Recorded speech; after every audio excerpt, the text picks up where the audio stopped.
नमस्कार, हमारे इस खास बुलेटिन में आपका स्वागत है। आपके साथ मैं हूं चांदनी धवन। लखीमपुर खीरी में राहगीरों की सेल्फी लेने की हिमाकत उन पर भारी पड़ गई। हाथियों के झुंड ने 1 किलोमीटर तक दौड़ाया। नमस्कार, मैं हूं आपके साथ अमनदीप। और बरेली की सड़क पर एक बेलगाम घोड़ी ने ऐसा तूफान खड़ा किया कि हर कोई दंग रह गया। घोड़ी बिना टांगे वाले के 5 किलोमीटर तक भागती रही।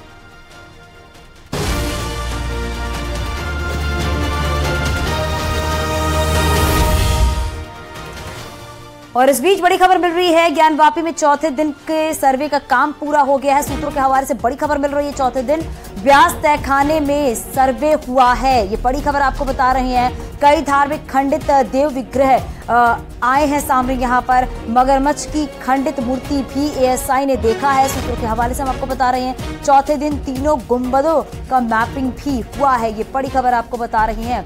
तो ज्ञानवापी में चौथे दिन का सर्वे का जो काम है वो पूरा हो चुका है। हालांकि ये भी बताया जा रहा है कि कई खंडित मूर्ति जो है वो भी देखने को मिला है। सूत्रों के हवाले से हम आपको बता रहे हैं, मगरमच्छ की खंडित मूर्ति जो है वो भी मिली है। बताया जा रहा है कि मगरमच्छ की खंडित मूर्ति भी एएसआई ने देखा है। सूत्रों के हवाले से जानकारी हम आप तक पहुंचा रही हैं। चौथे दिन तीनों गुंबदों का मैपिंग भी किया गया है। राजीव सहयोगी हमारे साथ फोन लाइन पर, सहयोगी रवि हमारे साथ फोन लाइन पर जुड़ गए हैं। रवि, चौथे दिन का सर्वे का काम पूरा हो चुका है, क्या अपडेट अभी? जी बिल्कुल, देखिए चौथे दिन का काम पूरा हो चुका है। सर्वे का लगभग 7 घंटे एएसआई ने सर्वे किया है और आज व्यास जी के तहखाने एएसआई प्रवेश किया, जहां पर कई देव विग्रहों के खंडित मूर्तियां मिली हैं। और सबसे जो तस्वीर जो सबसे ज्यादा चर्चा में रही है वो ये रही है कि मगरमच्छ की खंडित मूर्ति मिली है। ये उसी मगरमच्छ की खंडित मूर्ति है जब पिछले साल वीडियोग्राफी हुई थी, इसकी चर्चा काफी ज्यादा हुई थी। तो आज वही तस्वीर यानी कि खंडित मूर्ति जो है वो एएसआई की टीम ने देखा। और इसके साथ ही तीनों गुंबदों की भी मैपिंग की गई है। लगातार एएसआई धीरे धीरे पूरे मस्जिद परिसर की जो सर्वे है, सर्वे का काम शुरू कर चुकी है। और लगभग 1 से या 2 दिन में जीपीआर तकनीक भी एएसआई अपना सकती है। तो लगातार जो विग्रह हैं, धार्मिक प्रतीक चिन्ह है, वो सामने आ रहे हैं एएसआई के, जिनका रिपोर्टिंग एएसआई लगातार करती आ रही है, उनको रिपोर्ट में अपने शामिल करते आ रही है। तमाम जानकारी साझा करने के लिए बहुत शुक्रिया रवि आपका। लखीमपुर खीरी में हाथियों के साथ में सेल्फी लेना भारी पड़ गया। हाथियों के झुंड ने राहगीरों को खूब भगाया। गनीमत ये रही कि कोई अनहोनी नहीं हुई है। एक रिपोर्ट आपको दिखाते हैं।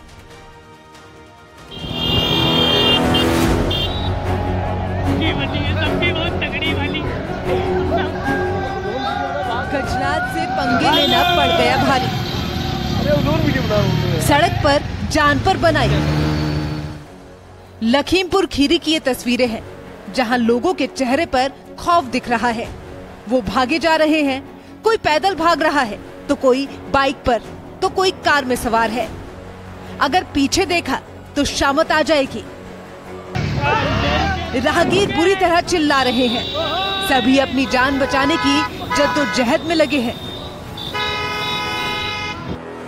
दरअसल पीछे आप इन हाथियों के झुंड को देख लीजिए, जो इन सैलानियों के पीछे पड़े हैं और उन पर हमला करने के लिए आगे बढ़े जा रहे हैं। आखिर हाथियों का गुस्सा 7वें आसमान पर क्यों है, अब ये जान लेते हैं। दरअसल लखीमपुर खीरी के दुधवा टाइगर रिजर्व के पलिया गौरीफंटा मार्ग की ये घटना है, जहां से राहगीर अपनी कार और बाइक से गौरीफंटा की तरफ जा रहे थे। कुछ लोग पैदल भी चल रहे थे। उसी दौरान जंगल के अंदर से करीब 40 हाथियों का झुंड रोड पर आ गया। ये देखकर राहगीर खुद को रोक नहीं पाए। कुछ लोग हाथियों के करीब जाकर उनके साथ सेल्फी खींचने की जुर्रत कर बैठे।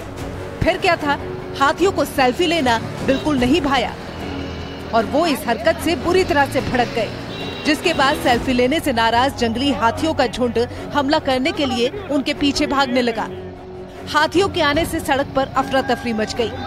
हाथियों के गुस्से को भांपते हुए सभी राहगीरों ने वहां से भाग लेने में ही अपनी भलाई समझी। करीब 1 किलोमीटर तक हाथी उनके पीछे आते रहे और राहगीर भागते रहे। बाद में हाथी रुक गए, तब जाकर सभी की जान में जान आई। सेल्फी लेने के क्रेज में लोग कुछ भी कर गुजरते हैं। यहाँ भी यही देखने को मिला, जो जानलेवा साबित हो सकता था। लखीमपुर में ये कोई पहली घटना नहीं है। इससे पहले भी ऐसी कई तस्वीरें सामने आ चुकी हैं।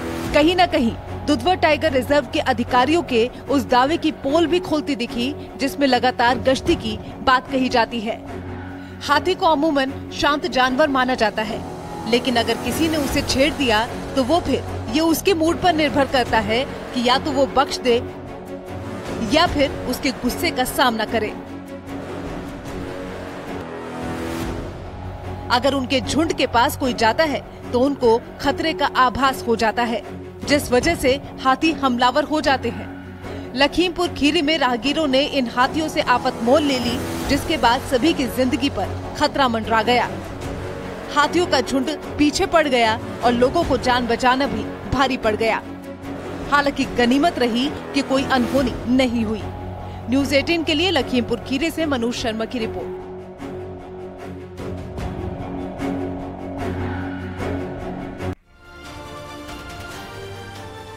बरेली की सड़कों में एक घोड़ी ने आज कोहराम मचा दिया। इतना ही नहीं, कई लोग उसकी चपेट में भी आकर चोट खा बैठे। पूरा मामला आप इस रिपोर्ट में देखिए।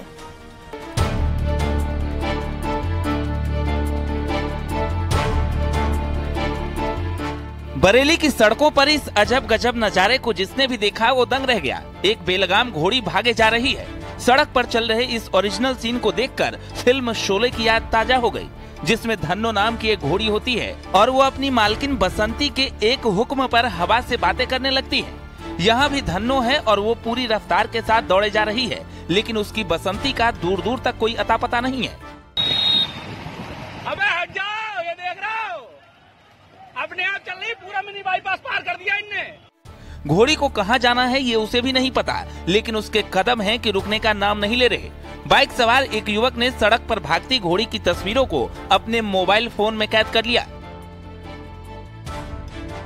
घोड़ी लगातार भाग रही थी, तभी आगे एक मोड़ आता है और वो बाईं दिशा में मुड़ जाती है।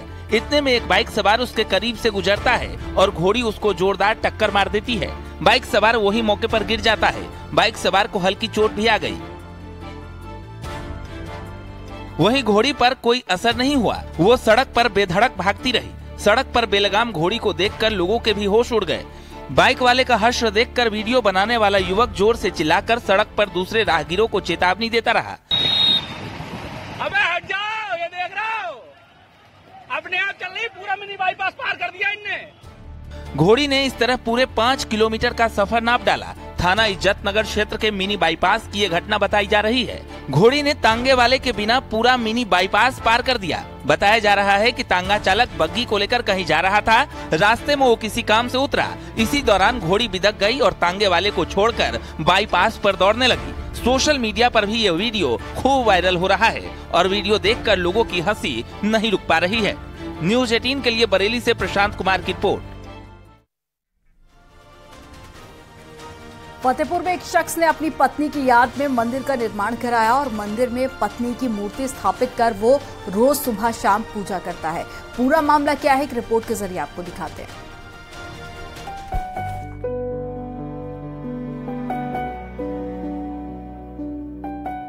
शाहजहां ने अपनी पत्नी मुमताज की याद में ताजमहल बना दिया, जो आज भी प्रेम की अनूठी मिसाल माना जाता है। फतेहपुर में पत्नी की याद में यहाँ के रहने वाले राम सेवक रैदास ने अपनी पत्नी की याद में मंदिर बना डाला। इतना ही नहीं, राम सेवक ने मंदिर में अपनी पत्नी की मूर्ति को भी स्थापित कर दिया। अब वो सुबह शाम अपनी पत्नी की पूजा करते हैं। फतेहपुर के जिला मुख्यालय से 45 किलोमीटर राम सेवक रैदास की पत्नी का निधन साल 2020 में कोरोना काल के दौरान हुआ था। पति पत्नी के बीच में बड़ा प्रेम था। पत्नी के जाने के बाद राम सेवक अपने बच्चों के साथ रहने लगे। उनके 5 बच्चे भी हैं, लेकिन पत्नी के न होने से अकेलापन उन्हें सालता रहा। उन्हें आगरा के ताजमहल का ख्याल आया, जिसके बाद उन्होंने मोहब्बत की निशानी को जिंदा रखने के लिए अपनी पत्नी की याद में मंदिर बनाने का फैसला लिया और उसमें उनकी मूर्ति को स्थापित कर दिया। तो हम बेचैन हो गए, हम इतना विचलित हो गए, हमारे अंदर पागलपन शरीर का हो गया कि मैं क्या करूं, मुझे वही रात दिन दिखाई दे। तो मैं अचानक मेरे अंदर सोच आई कि आगरा में शाहजहां ने एक अपने, वो तो राजा थे, उन्होंने मुमताज का महल बनवा खड़ा किया, ताजमहल बना खड़ा कर दिया। तो मैं तो एक छोटा आदमी हूँ, मैं एक अपनी पत्नी की याद में एक छोटा सा ही मंदिर बनवा के उनकी पूजा अर्चना कर। राम सेवक ये भी बताते हैं कि जब उन्होंने पत्नी की वजह से मंदिर बनाने का फैसला लिया तो आसपास के लोग उनका मजाक बनाया करते थे, लेकिन उन्होंने लोगों की परवाह नहीं की और मंदिर बनाकर ही दम लिया। अब इनके लिए मेरी सोच है कि मैं हर साल इनका जो है हर नवंबर के महीने मंदिर की स्थापना की थी। हर नवंबर के महीने में इनका भोज जो छोटा से बड़ा हो सकेगा, जैसा भी हो सकेगा वैसा मैं हर साल इनका जो है तो मनाता रहूँगा। भंडारा टाइप में इनके हर साल मनाता रहूँगा और इनके साथ यहीं पर रहकर पूजा। क्या नाम? राम सेवक खुद अमीन पद से रिटायर है। शादी के बाद वो अपनी पत्नी के साथ 43 साल रहे, लेकिन पत्नी कोरोना काल में चल बसी। राम सेवक का कहना है कि वो इसी तरह अपनी पत्नी की याद में पूरी जिंदगी बिता देंगे। न्यूज़ 18 के लिए फतेहपुर से धारा सिंह की रिपोर्ट।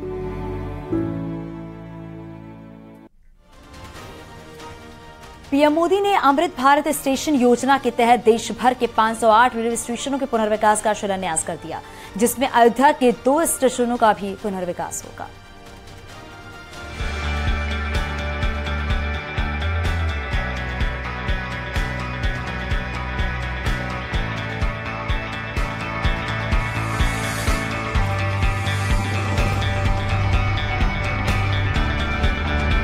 पीएम मोदी ने अमृत भारत स्टेशन योजना के तहत रेलवे स्टेशनों के पुनर्विकास का शिलान्यास किया।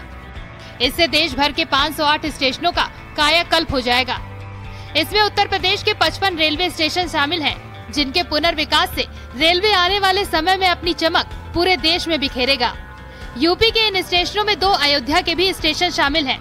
पीएम मोदी ने अयोध्या के दर्शन नगर और भरतकुंड रेलवे स्टेशनों के नवीनीकरण के लिए वर्चुअली शिलान्यास किया, जिससे राम भक्तों को भव्य अयोध्या जल्द दिखने को मिलेगी।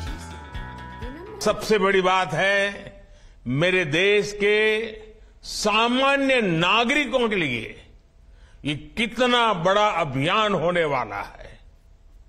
इसका लाभ देश के लगभग सभी राज्यों को मिलेगा।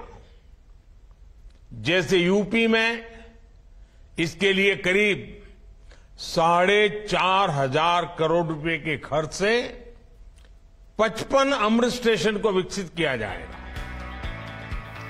अयोध्या में राम मंदिर निर्माण कार्य ने पूरी रफ्तार पकड़ रखी है। राम मंदिर के भूतल के 166 खंभों पर देवी देवताओं की छवि उकेरी जा रही है।